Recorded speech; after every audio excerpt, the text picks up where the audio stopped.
datang di Cerita Sejarah.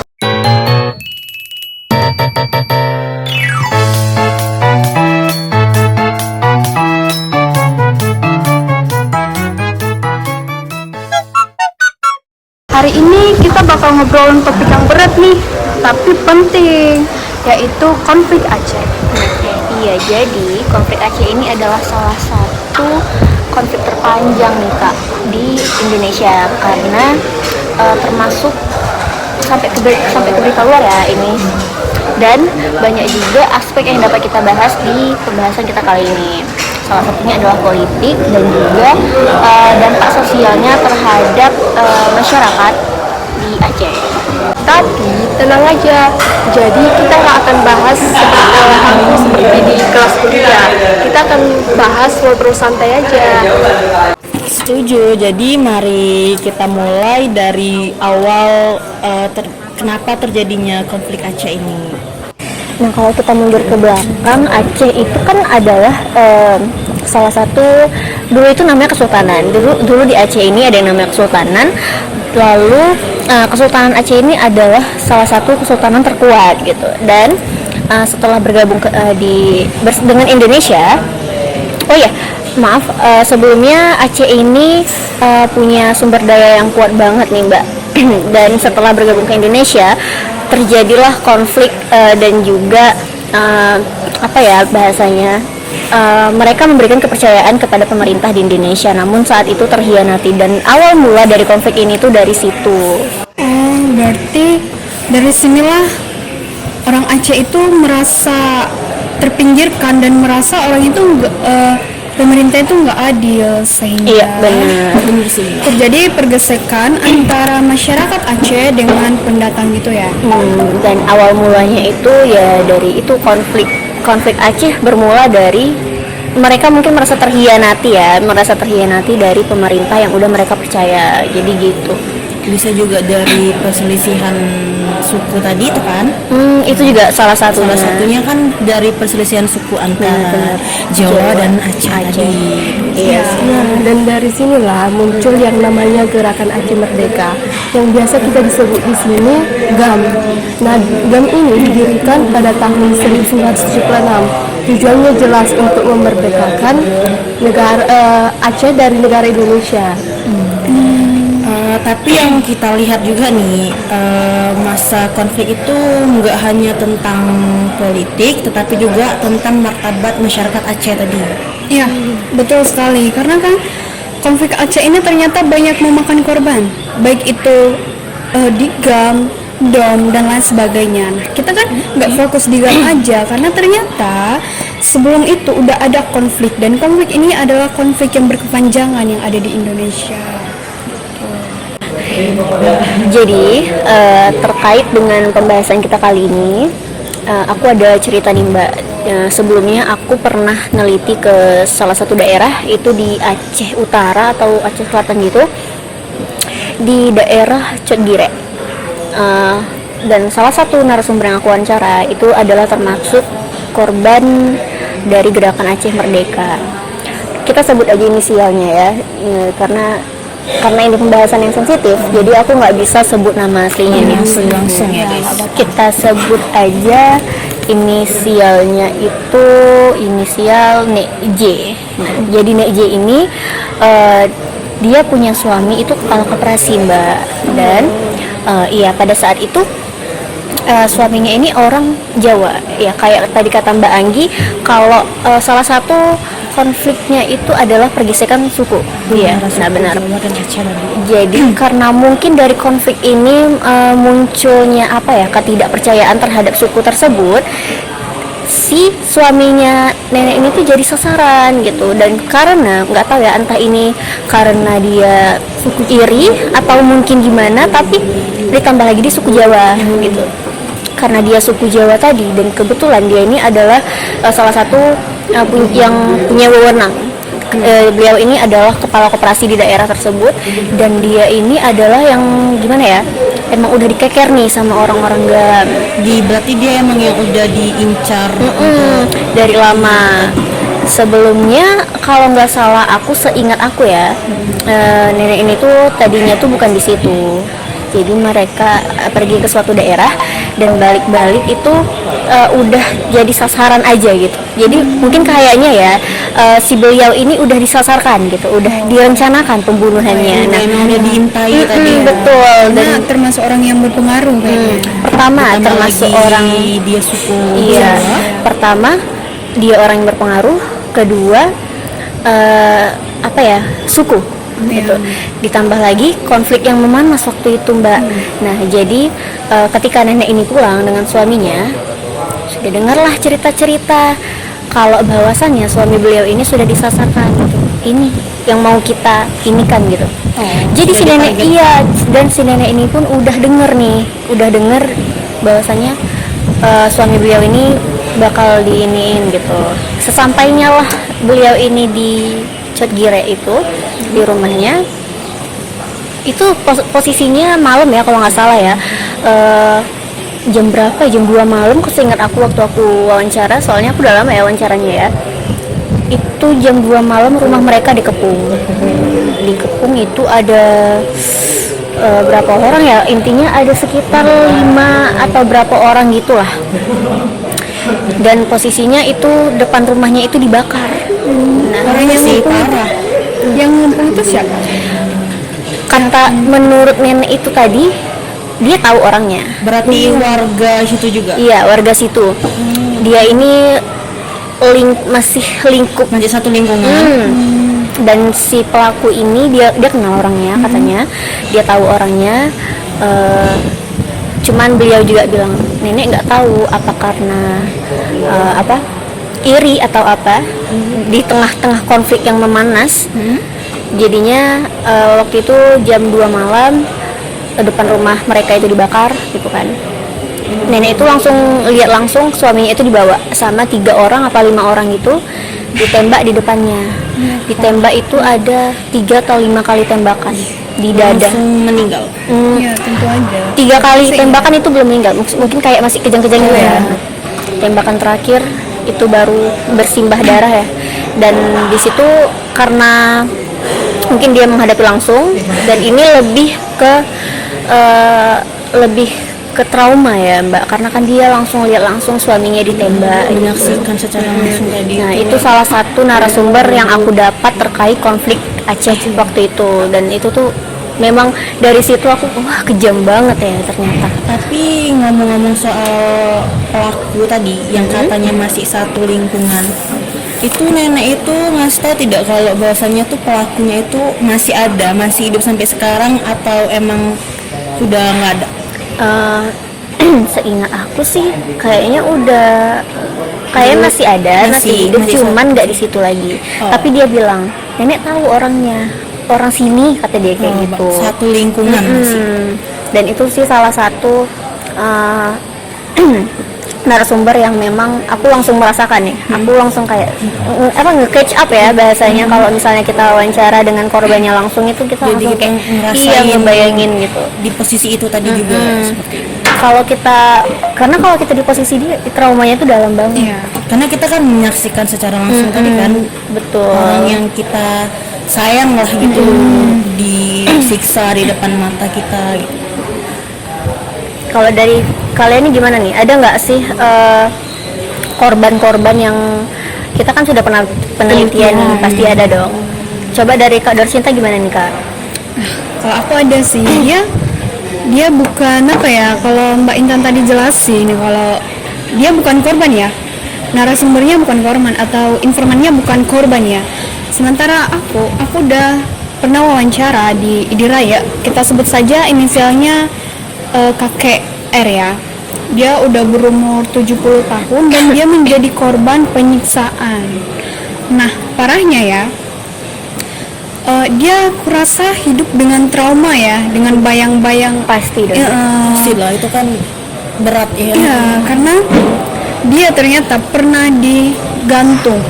Digantung Iya. gimana tuh? Dia digantung dengan posisi kepala ke bawah, kaki ke atas. Berarti kakinya yang balik diikat ya? Iya, jadi kakinya yang diikat, terus tangannya juga diikat, jadi badannya tuh diikat gitu. Nah, udah dia udah diikat, terus tuh dia dijatuhin, dia dibacok di sininya. Jadi sampai sekarang itu bekas lukanya tuh masih ada di sini. Selain itu dia juga ada luka di sini. Itu luka apa? Itu luka ini juga senjata tajam. Itu pemicunya apa tuh Mbak? Apakah dia dicurigai sebagai anggota atau mungkin Suku tadi atau gimana gitu? Apa sih pemicunya? penyebab awalnya gitu. Ini menarik nih untuk kita bahas. Jadi kan aku ambil aja ya, Idi Raya. Idi Raya dia di Kampung Pala kalau nggak salah, ya di Kampung Pala. Nah, jadi tempat ini adalah pegunungan gitu, naik-naikan. Jadi itu kan ketika konflik terjadi, orang-orang Gam itu sembunyinya di sana. Jadi itu markasnya. Itu seperti markas. Bukan markas, orang itu larinya ke situ. Orang itu nggak ada markas di sana. Sementara orang yang tadi kan kayak KKR tadi, dia kan udah tinggal di sana. Jadi ketika konfliknya udah memanas nih, ya Gam itu nggak peduli lagi. Ini warga sipil, Gam ataupun Betul, tentara, betul. dia Iya, udah benar, nggak peduli. Berarti mau itu warga lokal sekalipun yang tinggal di situ tetap dibantu. Iya, betul sekali. Korbannya sipil, ngeri ya. Iya. Berarti memang konflik. Berarti emang semuanya diperratain. Iya. Tapi dari maaf Mbak, dari cerita yang kita tahu ya, tapi memang mungkin saking panasnya ya konflik ini dan juga sampai ke berita luar, bahkan sampai ke Australia, konflik Aceh ini Tersebar. iya, saking parahnya dan saking kejamnya itu mereka nggak pandang bulu lagi gitu. Mau itu perempuan. Betul. Karena juga banyak juga sih korban. Aku belum dapat narasumbernya terkait perempuan, tapi dari fakta sejarah yang aku tahu itu juga banyak perempuan di konflik ini menjadi korban ya. Menjadi Ini ya, Iya. Terus Mbak lanjut. Setuju sih, karena kan seperti yang tadi tuh ternyata KKR tadi ya, KKR ini bukan hanya disiksa orang Gam aja, tentara juga nyiksa dia. Tentara disebut pada saat itu apa itu bilangnya Tentara Indonesia, TI. Tentara Indonesia. Iya. Nah, jadi dia dia itu disiksa karena orang itu merasa bahwa kakak ini mata-mata. Selain bapak itu, dia juga menyaksikan adiknya disiksa juga di depan matanya, di depan rumah orang itu. Jadi ternyata si tentara ini tadi, bapak itu bilangnya Tentara Indonesia ya. Orang-orang itu ternyata juga sama seperti Gam. Mereka udah nggak percaya sama warga sipil gitu, karena orang itu merasa, karena kan tadi di Rayak ini udah jadi markasnya orang-orang Gam lah, larinya ke situ. Jadi mereka merasa kalau orang yang tinggal di situ ini jadi mata-mata gitu. Ternyata enggak. Jadi mereka bapak yang tadi tuh jadi korban.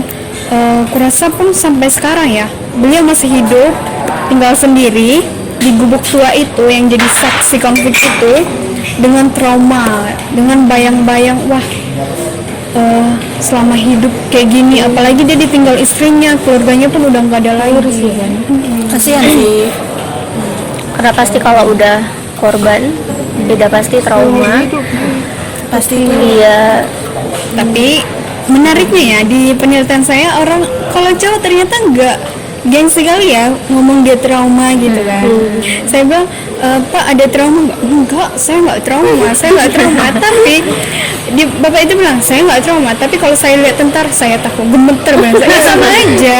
Bapak itu kayak masa saya trauma dia Cuman dia ya, sampai namanya melihat- laki-laki iya, pasti melihat- gengsi lah ya. Iya, melihat aparat itu takut. Berarti emang Jadi- takut itu ya kan. Iya. Dia kesannya kayak menutupi trauma, tapi jujur nih dia trauma. Iya, benar. saya nggak trauma, tapi saya trauma gitu ya. Iya benar sih. Anggi ada cerita nggak Kak? Kalau ngebahas tentang korban GAM itu ya, aku juga ada mewawancarai salah satu korban, tapi itu yang menceritakan tuh anaknya. Bapak itu kan sudah meninggal kan. Ini kita inisial aja lah ya, Pak U. itu beliau menjadi korban GAM itu pada usia sekitar 52 atau 55 tahun gitu. Dia tuh menjabat menjadi sekretaris desa. Nggak tahu ya itu dia suku Jawa. Ya, lagi-lagi korbannya Lagi-lagi perselisihan tentang suku tadi itu kan. Itu waktu disiksa, dibantai sama GAM tadi tuh. Waktu penemuan jasadnya itu, jasad korban itu tuh yang gimana ya, udah kayak identitas dia tuh udah nggak terbentuk. Karena tuh waktu pencarian korban tuh nggak yang 24 jam tuh ketemu. Bahkan kayak misalnya ini kejadiannya nih di hari Senin, ketemunya nanti di hari Rabu atau di malam Kamisnya. Berarti udah membusuk ya? Itu bahkan pun itu ketemunya itu yang emang jauh dari permukiman warga. Tuh waktu itu jasadnya Bapak U itu, ini dari leher ini tuh yang emang dikulitin sampai ke kepala. Yang hanya tersisa itu gigi, matanya tuh tidak ada, tangannya itu nggak tahu ya GAM itu gimana cara nyiksanya dia, tapi itu baju yang beliau pakai itu masih putih bersih. Itu sih yang menurut aku Memorable banget. Bahkan tuh sampai kayak anak-anaknya itu aja tuh tidak berani melihat tadi tuh. Waktu saya wawancara di situ kan, itu hampir mau ditunjukin nih dokumen. Berarti ada fotonya. arsipnya. Masih ada arsipnya tuh mau ditunjukin, cuma kata keluarga tadi nggak bisa daripada nanti nggak bisa tidur kan, karena emang saudara-saudaranya tuh anak-anaknya tuh nggak berani melihat tadi tuh. Itu arsipnya bentuknya gimana Kak? Apakah video atau foto? Foto. Oh iya. Itu sih yang emang yang paling menurut aku paling tragis gitu. Iya, apalagi kan secara kan keluarganya masih nyimpan ya. Iya, masih nyimpan. Pasti ada bayang-bayang. Bahkan kalau misalnya nggak dilihat aja tuh bayang nggak sih? Iya. Apalagi dilihat ya. Terbayang kita ini dikuliti tuh gimana gitu. Sadisnya punya Ihsan itu ya. Tapi apakah memang yang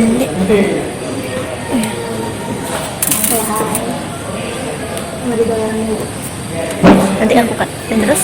jadi tadi kan udah udah ditemukan mayatnya, kayak dia kan korban. Nah, pelakunya tuh apakah memang GAM atau tentara? GAM sih itu. Oh, udah pasti GAM gitu. GAM. Tapi dari besarnya konflik ini kebanyakan GAM sih Kak. Iya. Karena kan di tempat aku tuh karena udah nggak mendang dulu ya, karena tentara nu nggak percaya sama warga sipil, GAM udah nggak percaya, jadi ya udah bentrok gitu. Bentrok ya. Karena tadi dibilang di sana tadi tuh tempat markasnya lah atau persembunyiannya orang GAM tadi, jadi kayak warga lokal biasa pun dikira mata-mata GAM tadi tuh. Sebenarnya banyak sih yang dapat kita bahas ya. Tapi terkait durasi juga dan juga nggak banyak juga data yang dapat kita ambil. Ini menurut hasil wawancara kami, itulah yang beberapa yang dapat kita lihat atau kita wawancarai narasumber yang ini kita ambil yang paling tragis ya. Kalau Kak Iren gimana nih Kak? Ada nggak yang paling tragis, yang memorable banget selama Kakak penelitian? Ada, itu tempatnya di Sungai Raya ya. Kakek itu inisial G. Terus yang menjadi korban di sini, yang jadi korban di sini anaknya. Jadi anaknya ini pergi gitu kan mencari burung ke pohon getah waktu itu. Jadi kakek ini sama suami istri. Orang ini nggak tahu, tapi pas kawannya datang ke rumah kakek ini, dibilangnya gini, nggak tahu ya siapa nama anaknya, tapi dibilangnya kayak anaknya boleh diajak main gitu kan, tapi tahu-tahunya nggak di situ, udah semalaman nggak pulang. Jadi pas kawannya pergi mencari anaknya ini, pergi dia, tahu-tahunya udah kena tembak. Jadi yang dijebak gitu ya Kak? Iya, dia anaknya ini nggak tahu sebelumnya kalau dia bakal kena musibah di situ, Bakal jadi korban. iya. Berarti gila nggak sih? Secara kan kalau misalnya cari burung ya di hutan nggak? Iya, Iya kan? Iya di hutan tempat-tempat sepi. Berarti ini bisa kita tangkap juga bahwasanya tuh kalau gam itu dia nggak berani nyerang secara terang-terangan. Iya betul. Karena kan dia kan masih konflik sama tentara kan. Nah, tapi pinter ya, kayak Manipulatif banget gitu kan. Mereka pintar gitu supaya nggak kelacak, ngerti nggak sih? Iya. Dengan mereka tahu bahwasannya posisi saat itu nih udah diterapkan daerah operasi militer gitu. Pintar sih mereka, kejam sih. Menurut aku memorable banget sih konflik Aceh ini. Kayak Kita nggak bisa ngebayangin kayak gimana pada posisi tahun itu ya. Kita nggak nyangka ternyata orang yang nggak berpengaruh dan bahkan sampai yang berpengaruh ternyata jadi korban juga. Bahkan tadi Kak Irin tadi bilang dia cari burung ya, anaknya jadi korban juga. paling parahnya kan yang apa asal suku Jawa dari anaknya itu kan dari bapaknya, bapak sama mamanya. Tapi yang paling diincar adalah anaknya, bukan bapaknya. Ya. Jadi itu buat peringatan. Iya, wajar nggak sih karena kan nanti anaknya juga yang jadi penerus. Lagi-lagi tentang suku tadi ya. Sadis sih. Jadi itu sih dari hasil konflik yang kami sebenarnya ada lagi sih, cuman kayaknya nggak bisa kita ceritain di sini karena durasinya. Karena ini juga termasuk Pembahasan yang sensitif. sensitif. Kadang Jarang ada dibuka. beberapa orang yang nggak mau diceritain. Iya. Karena kalau ngebahas tentang korban konflik Aceh itu pasti banyak. Banyak sih. Dan apalagi udah sampai ke luar ya, ini Berita luar negeri tadi itu kan. saking sensitifnya, bahkan beberapa bulan lalu kasus pulau saking sensitifnya itu Kita juga udah sampai Iya. keluar, berita luar. kesenggol dikit aja itu udah langsung kayak jangan lupa ya bahasanya Iya. Keren sih, bisa langsung iya, bener-bener. keluar gitu. Berarti kan saking besarnya kasus ini, saking besarnya konflik Aceh ini, sampai ada perjanjian, sampai berapa tahun lamanya itu memang separah itu, sampai kalau ada isu-isu sensitif aja soal Aceh itu langsung yang kayak dikasih peringatan. itu ini banget sih. Tapi ini kan tadi ngebahas tentang masalah trauma tadi kan. Ada nggak sih itu yang kayak Kak Intan, Kak Dorcin, Kak Iran itu nanya kayak gimana sih cara menyelesaikan masalah trauma tadi? Oke, dari aku. konflik Aceh tadi itu? Kalau dari aku sih, dari beberapa narasumber yang aku wawancarai, kebanyakan mereka itu Ikhlas. Iya, ikhlas dan lebih mendekatkan diri kepada Tuhan. Dan juga secara umum dan banyak juga ya, itu melalui keluarga, teman-teman, lingkungan. Karena juga make sense sih, dengan kita saling merangkul saat itu kan lebih mudah buat mengobati trauma. Kalau aku itu sih dari narasumber yang aku wawancarai terkait trauma. Tapi bukan berarti ini menghilangkan rasa trauma mereka ya. Maksudnya ini adalah Usaha lah iya, tadi, bentuk usaha. proses penyembuhan trauma masa lalu, tapi bukan menghilangkan, hanya saja buat enggak diingat-ingat lagi gitu. Setuju sih kalau dia masih ada keluarga gitu. Sementara ya yang bapak tadi yang wawancarai kakek R ini, dia udah nggak punya keluarga. Apalagi dia kan termasuk korban ya. Dia korban yang masih hidup, tinggalnya di gubuk gitu, dia sendiri. Miris sekali rasanya. Kebayang sih gimana sesusah itu dia menyembuhin masa Iya. trauma dia, nggak ada istri, nggak didampingin keluarga berpuluh tahun. Umurnya udah 70-an ya, udah termasuk tua. Tapi masih ingat ya, Ya, biasanya buat kali ingatnya ya. Dengan cara yang dia jadi korban dibacok, apalagi itu aku kira kayak bakalan ingatannya lupa nih sama gitu. biasanya kita selalu ini ya, ingat sama momen-momen yang paling bersejarah di hidup kita, paling senang, mengesankan. paling sedih, itulah biasanya.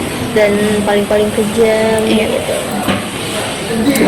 Berarti cara menyembuhkannya tuh balik lagi ke Tuhan, berdekatan pada Tuhan, keluarga.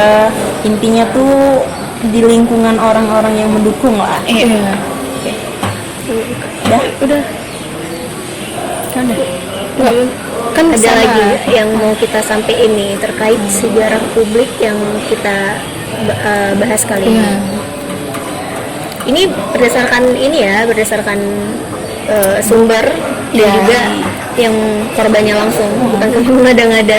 Dan tanpa kita cari narasumber juga, GAM dan DOM ini adalah berita yang memang Sudah diketahui banyak orang. Sudah banyak orang tahu tentang Hanya saja korban-korban ini dan konflik konflik Aceh ini sensitif sekali untuk dibahas ya. Apalagi ini kan termasuk kayak mengenang masa lalu gitu kan, yang harusnya kita udah capek kali untuk kayak mana sih cara ngelupain kejadian ini, tahu-tahu ditanya lagi gitu. balik lagi ibaratnya tuh membuka luka lama. Iya, setuju. Ngeri sih kalau ngebahas tentang GAM tadi itu, emang berarti sedahsyat itu mereka tadi itu ya. Bahkan teman aku yang di luar Aceh juga tahu sih. Iya. Itu juga tahu tentang masalah tentang Karena Aceh ini kan tadi. merupakan salah satu konflik tersadis lah ya yang pernah terjadi di Indonesia selain Dan konflik-konflik lainnya. juga berakhirnya konflik ini tuh pada tahun berapa? 2005 ya, ya. masalah itu terjadinya tsunami Aceh yang besar banget, dan ini juga termasuk berita besar ya, dan juga sampai berita luar negeri. Mungkin kalau menurut aku ya, dari sudut pandang aku, ini tuh adalah teguran dari Tuhan. Iya, Karena melalui tidak tsunami ada, ya kan? karena konflik ini nggak ada ujungnya tadi, nggak ada ujungnya, jadi mungkin salah satu gini nih cara berhentiin Iya, kekejaman manusia-manusia ini gitu. Iya. Dan dari Daripada situlah- banyak lagi makan korban kan. betul. Nah, dari kejadian tsunami itu barulah dunia internasional ikut mendorong, dan juga mungkin kayak udah cukup nggak sih ini yang kayak gini gitu. Nah, lalu saat itu ada perjanjian Helsinki, itu perjanjian yang sudah di apa ya Kak, di apa sih bahasanya ya, Yang sudah ditandatangani udah disetujui gitu kan. untuk mengakhiri konflik Aceh tersebut. Nah, Gitu tapi sih. aku setuju sih kalau tadi Mbak bilang itu ternyata untuk menyelesaikan konflik ini adalah tsunami ya. Karena kan mengingat sebelum-sebelumnya kan udah ada usaha pemerintah lah ya, tapi nggak berhasil juga. Dan ternyata selesainya di ketika tsunami terjadi. Setelah Ya. Karena awalnya itu adalah tuntutan dari Aceh, dan pada akhirnya perselisihan ini diakhiri dengan tanda tangan perjanjian Helsinki tadi, di mana Aceh mendapatkan hak dan wewenang otonomi khusus pada waktu itu. Nah, sejak saat itu mulailah GAM itu bubar, lalu ada penghancuran senjata yang digunakan oleh GAM pada saat itu. tentara. Betul. Dan dari situlah mulai masa pemulihan dari tsunami, lalu juga daerah operasi militer itu sudah nggak ada lagi, dan juga lama kelamaan dan lambat laun keadaan jadi normal lagi. Hingga sekarang ini lah ya. Ya, apalagi ketika pemerintah sudah menetapkan Aceh itu sebagai otonomi daerah ya. Benar. Daerah istimewa. Iya, betul. Itu yang dapat kita Iya. ceritakan ke Tentang sejarah publik sejarah yang konflik Aceh tadi. kolektif. Jadi konflik Aceh ini bukan cuma cerita perang, tetapi juga soal perjuangan.